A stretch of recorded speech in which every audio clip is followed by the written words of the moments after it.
Hello everyone! Gagawa ako dahil sa aking version na cheesy quesadillas. Ang gagamitin natin guys is our leftover na ground beef. Ngayon yung leftover natin na ground beef is luto na siya. I-recook lang natin sa butter and minced garlic.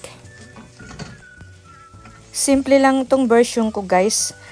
Wala gaanong mga sangkap. Kaya ko lang to nagawa guys is meron kasi akong leftover na ground beef, sayang naman. At bumili na rin ako ng taco tortillas na dough sa Walmart.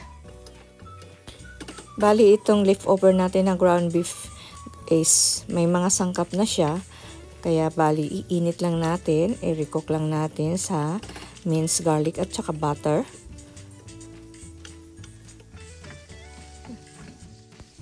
Alisin muna natin sa ating pan at isi-set aside muna natin. Gagamitin natin itong pan mamaya pagpa-fry. Meron tayong 8 pirasong taco tortillas. Mag-start na tayo maglagay ng mga cheese. Dapat ito guys, meron tayong cheesy mozzarella. Kaya lang wala ako ngayon. Kung meron kayong mas maganda, lagyan nyo guys. Bukod dito sa nilagay kong cheese.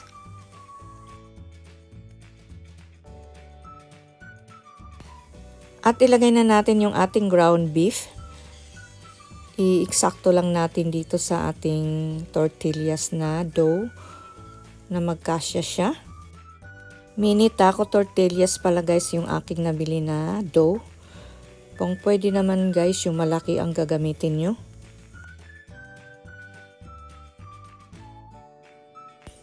At paglagay din ako ng celery or parsley kung anong mayroong sa inyo guys. At lalagyan din natin ng mayonnaise.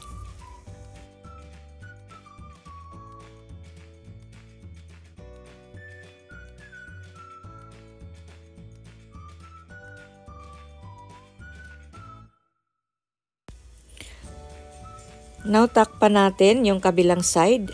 At i-press lang natin ng madiin. At i-brush naman natin to ng butter.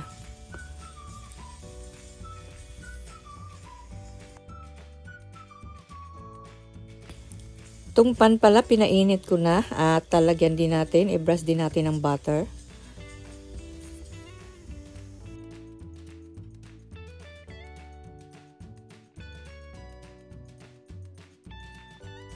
Hinain lang natin guys ang ating kalan.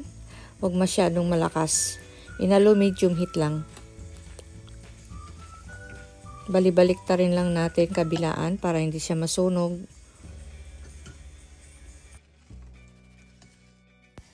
I-flip naman natin kabilaan para ma-fry din yung kabilang side. Ginamitan ko guys pala ng plate.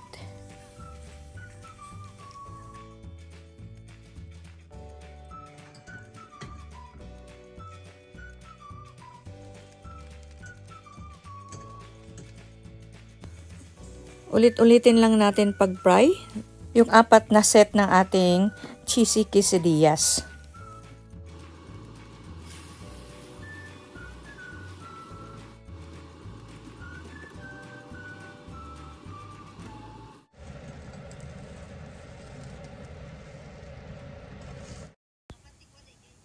Luto na guys ang ating cheesy quesadillas.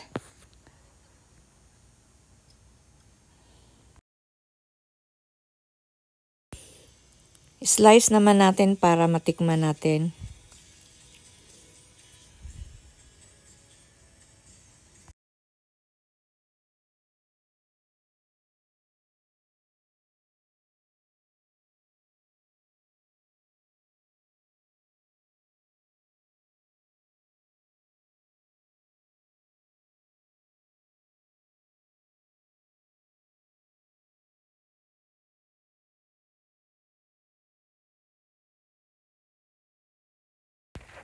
Please guys, follow my Tina Kusina at my Facebook page. Thank you.